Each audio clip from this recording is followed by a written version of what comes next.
Welcome back to MGI Movie Guys Improvise. You were listening to the voices of Chill with Realms. Jurassic Mark. and Osheem, the one and only.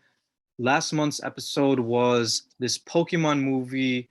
What was it called again? I'm sorry, I'm blanking out. It was Pokemon, not the first movie. Oh, it No, was Mewtwo Evolution, right? Mewtwo Strikes Back Evolution, something like That's that. it. Oh man, Let yeah. us know in the comments section what the title of our movie was, fans.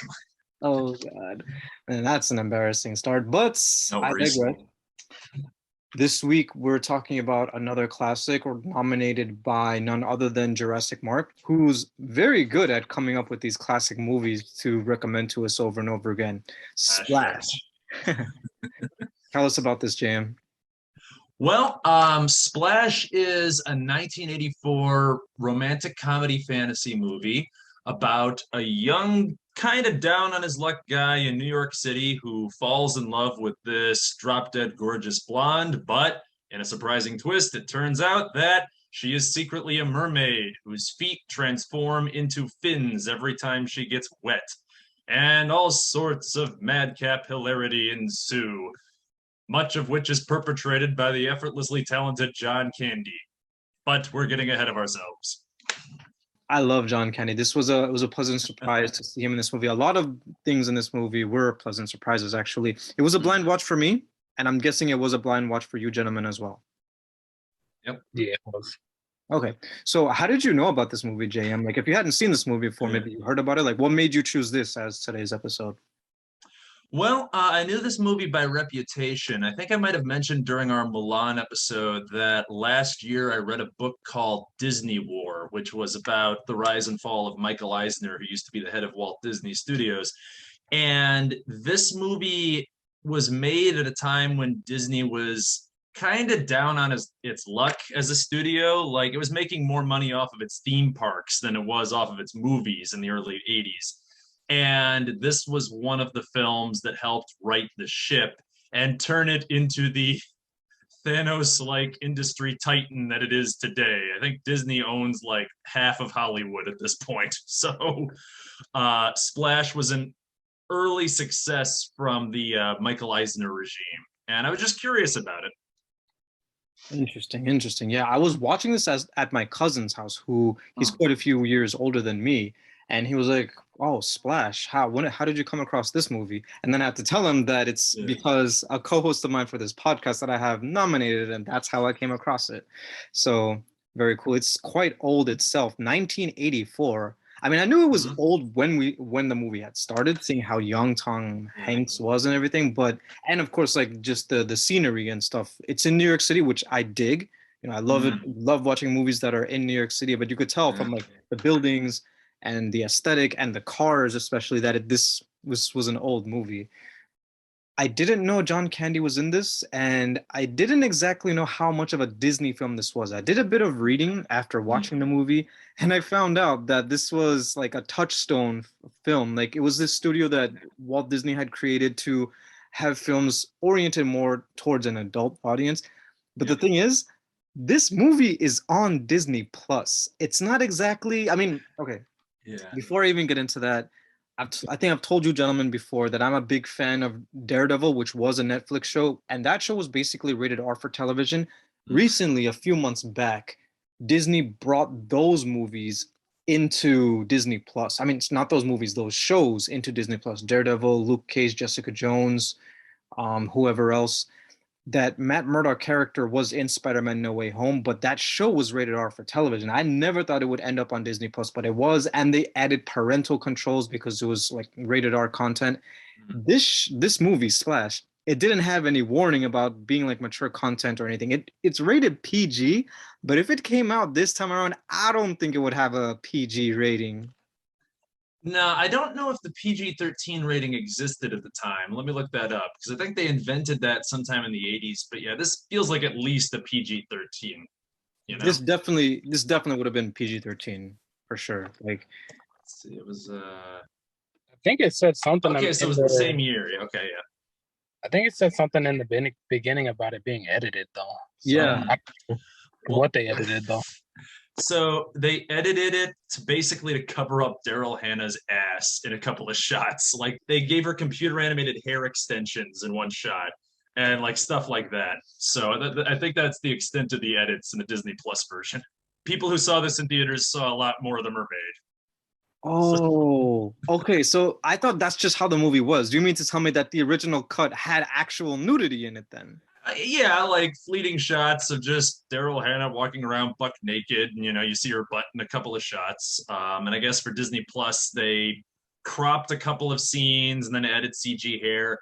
And on paper, it's not a big deal, but I am legitimately worried about streaming platforms censoring older movies like this. I think maybe they should have just run a warning, a disclaimer at the beginning of the movie saying, "Hey, there's some footage in this that might not be appropriate for all audiences," and then just show the movie as it originally was. But that's a can of worms for another day. Because I know we've been trying to get the original cuts of Star Wars for decades at this point, and they're not coming out. Yeah, me and my girl were actually cracking jokes about when she was running into the water because she had like the long hair, Yeah, but it wasn't really waving around. So we were yeah. like, That was saying, horribly CG'd hair they tacked on for that one shot.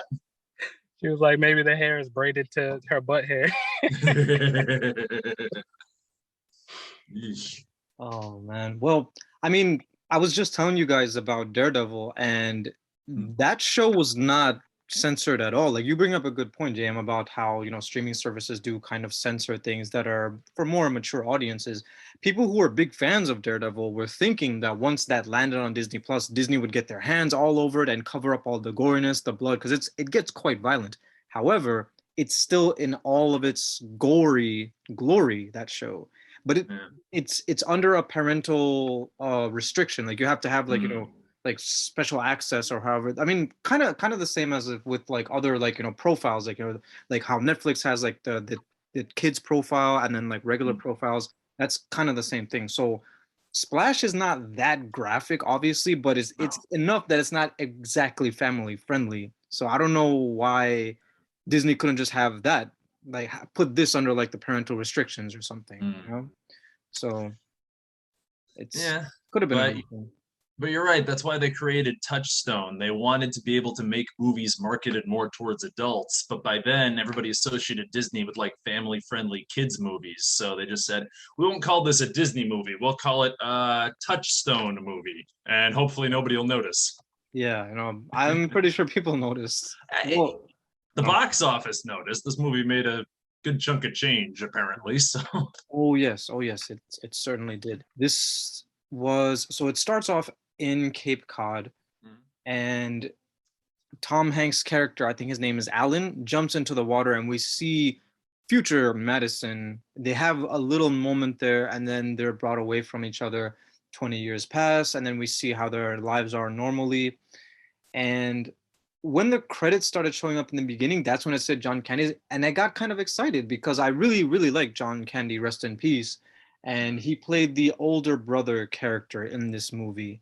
His name was Freddie. That was the character's name. Since we're talking about him, I guess we might as well begin. He was kind of a supporting character. He was there. He was a loving brother to Alan, helped him out as much as he could. There was a point in time where I think they went to a wedding, right? And they both got really, really drunk. Alan was making kind of a fool of himself because he went to the bar and there were these other couples who are just not couples, but like this other woman there and another man there trying to flirt with that couple. And he just kind of butt in because I guess he just recently went through a breakup. So he's like all up in his feelings and stuff. And that's why he's making a fool of himself. And Freddie sees him, tries to help him out a bit. And then he has this epiphany to go to Cape Cod, right? The rest for a good chunk of the movie, Freddie's not there anymore. He's back again once the revelation comes out that Madison is a mermaid and everything.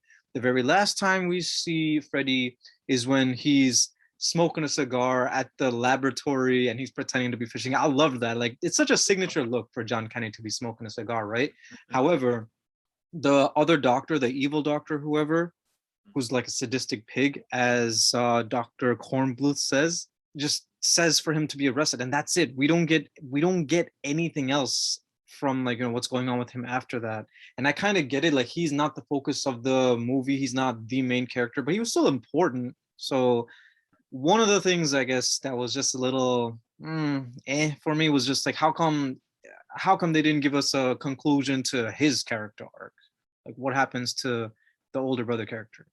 But that's it. That was like, as much as I can say about that character at this point in time. Do you get what I'm saying? Or is this getting convoluted? Like they really just gave him like a little blaze of glory, and then was like, okay, that's it. Yep. Moving on. We've established that you know how to use raunchy language in Swedish. We're just gonna move on. Yeah. I mean, yeah, it wasn't really his movie. I think he was really fun in this movie. I did hate the running joke about him looking up women's skirts. Like in the 80s, that sort of thing wasn't really questioned, but it wasn't appropriate back then. It's not appropriate now. But other than that, yeah, I loved his performance. Yeah, I agree. And I'm glad you said that, Mark, because I wasn't totally fond of that either. It was we see it happen twice. The first time was when they were kids. Yeah. And dad at the time got kind of mad about it. But then as we see, as a grown ass man, he's still doing the same thing. Still And pulling this. he even mentions it. He says something about it too. He says like, "Oh, I do what works for me. That's why I do it." In reference to like dropping points. And, yeah. I mean, I get that he's kind of just a horn dog, and that's just kind of what he does. But that was a little bit OD for me, I think. Yeah, that was probably the biggest reason why we were sitting there like, this is a Disney movie? Yeah, I don't know why they put this on Disney Plus and not Hulu, because Disney owns Hulu too, and I feel like this might have been a better fit for that service, but you know what? I think we might have wasted enough breath as it is on the streaming wars, so we can get back to the actual movie. No, well, I mean, just to comment on that, because I did want to mention that as well, but since you brought it up about Hulu, yeah. I mean, I've exhausted this whole thing talking about Daredevil over and over again, but before Daredevil was even on Disney Plus, I was thinking the rumors about all the legacy Marvel shows going to Disney Plus. I was thinking, why not just put them on Hulu? Because like you said, they also own Hulu, and that's more mature content that they can still make money on. Why put it all on Disney Plus? The Simpsons too. You like how Disney bought Fox, which means they also own The Simpsons, which is kind of adult-oriented content as well. Why not put that on Hulu? Why would you put that on Disney Plus? Anyway, that's Disney's making money either way. That's their spiel. Yeah. So it is what it is. Potential theory, maybe they just wanted to own Hulu so they can absorb Hulu and then wipe it out. Retire it. Yeah. Maybe. Yeah. Maybe. Just a little theory. No, Hulu does have ads, like which is weird for a streaming service. They're already paying for it, but they have ads for it. So yeah, you might be onto something there, Rams. I mean, realistically, they've got one streaming service that's got three wings, because they also have ESPN Plus, and they make you pay for all three, if you want to get the bundle, or you can buy them separately. That is true as well. Yeah. So yeah, we'll see what happens in the future with all these streaming services. I mean, it's very convenient that a movie like Splash that's so old, you can just watch anytime you want on a streaming service like Disney Plus. Eugene Levy plays Dr. Walter Kornbluth. He's also a legendary actor. He's the star character or the star actor on a show called Schitt's Creek, which my cousin, who was watching with me for a bit, recognized him directly from there, from Schitt's Creek. He was also the dad in American Pie. I don't know if you guys saw any of that. That's where I recognized him from, which probably says a lot about my high school years. Oh, this is the American Pie guy. Okay, yeah. Yeah, good actor though. So when the movie was going on, I couldn't really get a read on him, because another running joke about him is that like he's just obsessed with proving that Madison is a mermaid, right? And he keeps watering up this one couple who like keeps like the husband in the couple keeps like breaking his arm or something, which that was kind of funny. The funniest part to me was how this dude showed up at a president's dinner with like this giant hump, and he didn't think that he would be looking suspicious, pulling something out of his vest. That's like, oh my God. Oh, this isn't for the president. This is for the president. But still, it looks suspicious, man, what you're doing there. That was funny. And then... Yeah, lousy security detail there, Prez. Carry on, yeah. And yeah, but then that's what I was gonna say. That's when the big revelation happens, and he sprays Madison, and then it's all been revealed that she actually is a mermaid. But then he later has kind of a change of heart, and we see that he's not such a bad guy, right? Because she's taken to the laboratory, and he sees how she's not happy. Not that she's being tortured, but she's not being taken care of while she's in custody. So he kind of has a change of heart, and Alan comes to visit him when he's at the dentist and decides to help him eventually. So his character arc ends in also kind of a funny way. Like he tries to redeem himself, saying like, "Oh, I started all this mess and I'm gonna fix it." And then another weird thing that happens, in my opinion, is that Madison kisses him on the lips. She could have kissed him on the cheek, but she kissed him on the lips. Now, all of us here, we all have, like, we either have a fiance or wives or girlfriends, right? If our SOs kissed someone on the lips, wouldn't we all feel like weird about it? I wouldn't, like, I would feel certainly weird. Yeah, yeah. So, and maybe it's a cultural thing, fish kiss each other. I was like, damn, at least she didn't kiss him, with tongue, but shit. But I saw it coming. I kind of saw it coming too, but I didn't think it was gonna be like that. Like, yeah, I mean, what I love about this movie is how lovey-dovey she is all the time with Alan. They like, as soon as she sees him for the first time on this beach, they're like making out. That's how he ends up there. Like he gets drunk. How did he end up in Cape Cod again? Like he asked the taxi driver to take him to Cape Cod, and the taxi driver was like, "Are you insane?" Or so that was also funny. Like I like the comedic beats to this movie. How did he end up in Cape Cod? I'm refreshing. I mean, I'm pretty sure he just had the cash to burn on a 300-mile drunken trip to New England. Wow. Okay. All right. Good for him then. I mean, yeah. After my bachelor party, one of my buddies who was pretty wasted called an Uber, and he accidentally told the driver to take him to Oklahoma, and he didn't realize his mistake until they were almost in Jersey. And he's like, wait, stop the car. Wait, you were actually going to drive me all the way out to the Midwest? Oh, geez. Yeah, stranger things have happened. Certainly, yeah. This was a straight up, literally fish out of water story. Like there's a type of movie called Fish Out of Water, right? And that's literally what this movie was. He shows up totally naked on Statue of Liberty, which at the time I think was part of New York. Like, how there was this whole weird thing that happened, and how now it's technically in New Jersey because it's like an inch closer or whatever. Well, the statue is still on New York soil, but part of the island is New Jersey. So there was like this weird like legal settlement about that. I see. But yeah, that's why they took the Statue of Liberty off New York City license plates. Yeah. Oh, I remember that. Yeah. That's where she shows up first. And then she's arrested because she's just naked. You can't be naked in public. So that's why she's arrested. And Alan picks her up, and eventually they fall in love, which was nice. I love the romantic parts to this movie a lot. I mean, like, she's gorgeous, right? And she's just constantly all up on him. Like, what man wouldn't like that? But I'm sure he was enjoying the affection, but he was also like having feelings for her as well. One question though that I do have, which I'm not totally sure about, when he left her in his apartment and he was about to leave for work and then came back, was the implication that they had sex? Yeah. Okay. Oh yeah, I don't think there's any doubt about that. Realms is over there just nodding his head emphatically, like, yeah. Multiple times. Those two were intimate. Like, yeah, honestly, I was kind of surprised too. I knew Disney like created a separate banner to try to pass this off as not a Disney movie, but yeah, they make it clear those two they were doing it a lot. He said something along the lines of being tired. He had to go to work. Like he's like, screw it, they don't get started until such and such time anyway. Round 3. And then like he implies they did it on top of the refrigerator at one point. Like there's a line about that. Must have been a mini fridge. Yep. I hope so. That's a climb. Oh man. Okay. Wow, yeah. As someone who's still like in the honeymoon phase with his SO, I really like appreciated seeing all the PDA. Like it made me feel like it was giving me like just these good gushy feelings inside. So that was nice actually seeing that. Yeah. One question that I do have, and maybe you gentlemen will know, when like they become pretty deeply in love, they confess their love for each other, especially after like she brings in that fountain of the mermaid into his bedroom.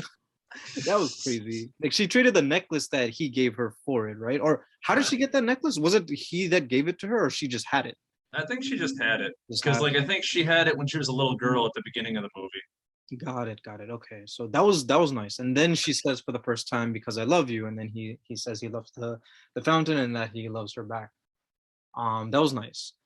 But one thing that I wasn't totally sure of, and I thought that they were gonna explain it a little bit in the movie. She said, like, when he was proposing to her, like, "Will you marry me?" She said, "No, I only have 3 days. Please make it wonderful."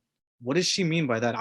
What I was thinking was that, like, in 3 days she will automatically be stuck in mermaid mode, and that's why she can't stay. But that was never really explained. Like, she's permanent. She's permanently gonna be stuck as a mermaid. It seems like only when she gets wet, that's when she gets her fin bottom. So what did she mean when she said she only had 3 days left? I was under the impression she meant like had she stayed on land, then she would have been stuck like that. But she doesn't want to stay having feet. Yeah, I thought that was the implication as well.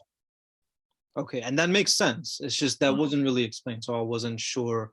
And then the very end of the movie, I wasn't sure how this movie was going to end because I was watching the runtime as it was going by, and at the very end, like they're just driving through, plowing through New York City, trying to get to the water. They get to the water. She jumps. Later, he jumps too. He's hesitating because he knows that this means he'll never get to see his brother again. But he jumps, and then when they were talking about it, she was also saying, like, remember when we saw each other for the first time when we were kids? And then he was like, "Oh, that was you." And she was like, "Yeah." And then you were safe with me. Like, safe by meaning what? Like, as long as he's with her, he can breathe underwater too. Is that what she meant? Because it seemed like he was fine with her underwater as long as he was with her. Did she just give off this aura of, like, giving other humans the ability to breathe or something? Like, I don't know. That wasn't, like, I also get that this isn't the type of movie that you have to think too deeply, but like I wasn't thinking too deeply. Like, I'm only saying these things because I can be a harsh critic sometimes, but I get that not everything has to have an explanation like that. I'm just curious that, like, what exactly that was supposed to mean. That's all. I think, yeah, I think they were trying to suggest that if he stayed with her, as in physically near her, he'd be able to survive underwater. But it's something the film doesn't explain. And like you said, this isn't the sort of movie that I think is required to explain very much. It's a fantasy movie. You know, you've got a lady whose legs turn into fins and then go back when she dries them off with a towel. Which, speaking of, can we talk about the effects in this movie for a second? I think they actually hold up pretty well. That tail still looks good. I particularly appreciated the scene where she was in the government tank and she's got this sort of film on her body. And I don't know if you guys have ever kept fish, but there's this disease that like captive fish can get called ick, which affects their skin and they start getting like this mucus all over them. And whoever made this movie clearly did their research because as soon as I saw her, I thought, oh crap, she's got ick. And yeah, just I generally thought the practical effects in this movie looked good. There were a couple of shots that maybe didn't age perfectly, but on the whole, I think it's still a good looking movie. There was a plot hole. Uh-oh. Okay. So we were just talking about it, right? How he was trying to get into the bathroom and she's trying to dry off her her fins so that she would get her legs back, right? But it wasn't consistent for the whole movie. Remember when she walked off the beach towards Statue of Liberty? It didn't take that long for her feet to appear. And it's like, how'd she dry off so quick then? Oh yeah. That is kind of a plot hole. Yeah, they had to do that to get the movie rolling. Yeah, because otherwise she would just show up as a mermaid right onto like that island. Yeah. Because I was questioning that bathroom scene. Maybe she's just like hanging off the railing to dry for a little while, then she climbs up, something like that. Could be. Yeah, I have no idea. I think that bathroom scene was definitely done just for the dramatic irony. I don't know what the literary term for it is, but just how she's keeping the secret from him, and right before he's about to find out, like, she's saved from her own secret. That's close call. Yeah, exactly. I think that's really all that scene was trying to portray. Right. So, It would have been nice to see a little more. I mean, this movie's budget was what? It was $11 million according to Wikipedia. right, which I don't know how much that was back in 1984, but they had a certain story to tell, and they couldn't delve into like her world or anything. The only like closest bits we got was at the very end, like that Atlantis-looking city at the very like the last shot of the film, right? And also the lobster scene where she's chomping down on the lobster, and she's like, "Oh, I'm sorry, that's just how we eat. Eat lobster where we're from," which was also funny. This was a funny movie, and I It appreciate. was, yeah, it was cute. Also, I love how clean the Hudson River looks in that last shot. Like I'm pretty sure you can't see that well in the damn Hudson. You know, it's polluted to Wow, shit. yeah, Yeah. yes. But yeah, no, it's a funny movie. I love the lobster scene. I also love how very clearly so much of this was filmed in New York City. Yes. A lot of movies that are set in New York are shot in LA or Atlanta or Vancouver or wherever, but someone was clearly running around Manhattan with a camera to make this movie. So this is a New York movie. Partially. Yeah. In the credits, it says it was shot in New York City, Los Angeles, California, and then there was one other place, which is where I'm sure they got the water scenes from. Cape Cod? Maybe it was actually like Cape Cod or something that they filmed it in, or somewhere like close to the water, somewhere else where nothing like that. Forget what the name was. I mean, I'm sure they did like a lot of the interior scenes in LA, you know, scenes around the apartment and whatnot. But then you've got scenes where she's wandering around, you know, Madison Square Garden and things, and they're obviously on location in New York. By the way, this movie popularized the name Madison as a first name. Like there's actual census data to back this up. People started naming their little girls Madison after this movie came out. Like they were doing like the little screen roll, like where you can kind of see the sign for a second. And I was like, she better not pick Madison. She damn sure did it. And she just gets that name from like the Madison Avenue, right? From New York. That's Madison how Avenue. What I also really liked, and I'm sure you guys can relate as well, about how there were several shots that showed the Twin Towers, the original World Trade Center. And that made me feel sad, but also nostalgic because that was like, it feels like a point of innocence for the city before like, you know, the whole world changed because of the tragedy of the terrorist attack that was 9/11. So it felt very pure and nostalgic to see the original Twin Towers there in more than one shot, you know? I really appreciated that as well. So that was also really nice. I don't think I have seen a whole lot of movies with Daryl Hannah. I've seen a ton with Tom Hanks, not a lot with Daryl Hannah, unfortunately. But she was good. I really loved the chemistry she had with Tom Hanks in this movie too. That also definitely sold it for me. So I've seen her in Wall Street, which is one of my favorite movies, and honestly, she's not great in that movie, but I think that's because of the script. Like the script there didn't really give her much to work with, whereas here she got to play a three-dimensional, interesting character. This was also very early in Tom Hanks's career. He wasn't exactly a celebrity yet. And then after this movie, he goes on to win back-to-back Academy Awards in the 90s and become like one of the biggest names in Hollywood. This is back when he was still a relative newcomer.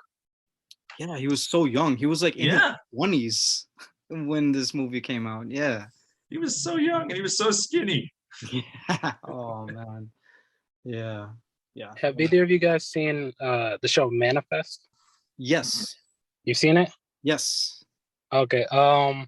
After they reveal that she's a mermaid to everyone, the reporters start questioning. Yes. Yeah, you caught it? You caught it? One of the reporters was the guy Vance. Yes. Oh my God, I remember him. Yeah. Yeah, I had to pause that shit and I had to pull up Google. I was like, let me verify this real quick. And sure enough, that's him. He was also in Daredevil. He was in season 1 of Daredevil as well. So yeah, that was cool. That was cool seeing an actor that a lot of people probably wouldn't know or recognize, but yeah, I did. For the people who watched Manifest, yeah, that was cool. So one question that I do have, and this more so is a question for you, JM. This movie does not have a sequel. It's one of the few movies that are that have a box office success that just didn't have like a whole series or franchise turned into itself. But I heard that, I mean, doing a little bit of reading on Wikipedia, seems like they tried to make a sequel to it, and there's a remake. Do you know anything about those two, or not really? I know there was a made-for-TV sequel in the 80s. And as far as the remake goes, apparently Tom Hanks is all for it, but I don't really know if that project has ever gotten off the ground. We're supposed to be getting a Little Mermaid remake, but it's a separate movie, which, by the way, this movie is the reason why Ariel is a redhead, because Disney wanted her to look different than Madison. So that's why she's not a blonde in The Little Mermaid. But yeah, I don't know anything about the remake other than Tom Hanks is apparently all for it. And you know what? Once you got the Tom Hanks seal of approval, that's all you need. Yeah. The Little Mermaid, the red hair, Ariel's red hair is kind of a signature look for her, just like Mary Jane usually from Spider-Man, Yeah. having that red hair. Cool. Yeah, I was gonna ask you if you know if the made-for-TV sequel was any good, but it doesn't have, most of the cast did not even return, right, except for like a minor character. So Yeah, I haven't seen it. Apparently, they released it on VHS, but I don't know if you can stream it anywhere. So, enterprising young souls listening to this podcast, if you can find Splash 2, let us know if you liked it. cool. All right. Jurassic Mark, this was your choice. You go ahead and go first, sir. Well, I'd give this one a 7 out of 10 personally. 7.5. Good movie. Definitely eccentric, and not all of it has aged well, but it's a charming little film. And for its time, it was actually kind of a risk for Disney. And I'd recommend checking it out if you like rom-coms. If you're the sort of person who really enjoys picking movies apart and looking for plot holes, this might not be your film. But otherwise, I'd say, you know what? Take the plunge and give Splash a try. Damn it! I stumbled on that last sentence there. No, okay, carry on. No, you fixed it up well. Don't worry about that. But yeah. So the last comment that you were making about how if you're the type of audience member who's constantly like picking at, nitpicking and looking at plot holes and whatnot, usually I am that guy because I can be a harsh critic with movies. However, I do also recognize that with certain audiences and with certain tones of movies, they don't always aim to have logic all throughout. Like not that logic has to, not that logic can just be thrown out the window, like for a cartoon or whatever, but not everything has to make perfect sense for us for every single movie. And I recognize that Splash is one of those movies, and I really liked it. Not much that I thought was bad about it. I didn't really like how Freddy's character John Candy was just like, we didn't really get an update on how it ends there. There, of course, is not a whole bunch of, there's not a whole lot of diversity. And as a minority, I always, noticed that sort of thing. It was an 80s movie, but still, I guess there's that going against it as well. However, I loved the chemistry that the two main characters had, how they were always, very affectionate with each other. It was funny. It was quite comedic. I liked that. I also liked how the character of Kornbluth, played by Eugene Levy, also a great actor, how he kind of redeemed himself by the end. I liked that as well. And I agree. I didn't say this before, JM, but I really liked the special effects. They do hold up, and it looked quite real for what the budget was. It looked real. It was awesome. So I'm going to give this an 8 out of 10. And 8 out of 10 has been the score generally where I give like a good movie, like a pretty good to very good movie. And I would say this is a good movie. This is definitely worth watching. I would definitely watch it again if somebody hasn't seen it and everybody was down to watch a movie, for sure. And you can't go wrong with Tom Hanks. Great actor, legendary actor as well. And he's had a whole lot of hits. Like you said, this was before he was one of the biggest stars in Hollywood. But as an up and coming, this is a movie that you would watch to see, oh, this is the type of stuff Tom Hanks did before he was known as the Tom Hanks. So yeah. 8 out of 10 from me. Okay, I will give it a solid 7 because it wasn't really like a blow your mind type movie for me, but at the same time, I did find it entertaining, and I did enjoy seeing like some of the familiar faces that were in it, and some of them were surprises to see in it.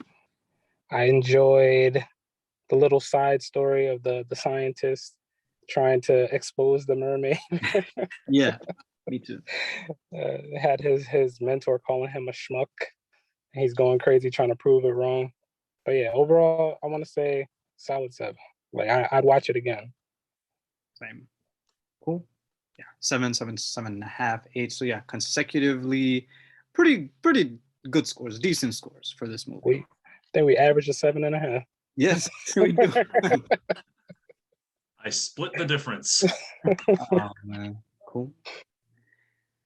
All right, so I think it's my turn to nominate next film. Okay, so this will be an interesting for you as well, JM. But before I even say what my choice is going to be, I gotta ask you, gentlemen, again, because unfortunately, I don't know how much you guys are watching in the news, but there's variant after variant of this coronavirus. People try to pretend like the pandemic is over, but it's not. COVID is still very much here. People are still getting sick. They're still getting infected. But with that being said, I'm still living my life. Like I wear a mask most places I go, and I take as much precautions as I can, but I still, go out and live my life these days. So what I wanted to ask you, gentlemen, is at this point, are you comfortable going to a movie theater? Yes or no? Because depending on your answer is what will be the next movie. I think I would. Let me hear the name of the movie first. Oh yeah, that's okay. I mean, that's the thing. I can't really say it. Realms is driving a hard bargain here. It'll help make it much clearer whether I want to risk it. That's valid. Nah, I'm good to go. Like whatever it is, I'm good to go. Perhaps you could guess Jurassic Mark where I'm going with this. Hey. All right. Dominion. Right. Jurassic World Dominion. Now, depending on y'all's answers about going to the movies, I was going to say Jurassic World Fallen Kingdom, which was the movie right before this one coming out. And that obviously we can watch at home. But if y'all are good with going to the movies, like I nominated with Spider-Man No Way Home, and back then it was pretty bad with Omicron and everything. I don't know how, it's maybe not as bad as it was in the wintertime, but cases are still around. I know quite a few people getting infected. So if y'all are good with it, Jurassic World Dominion for the month of June. I think I'm good with it. We'll obviously keep an eye on the news and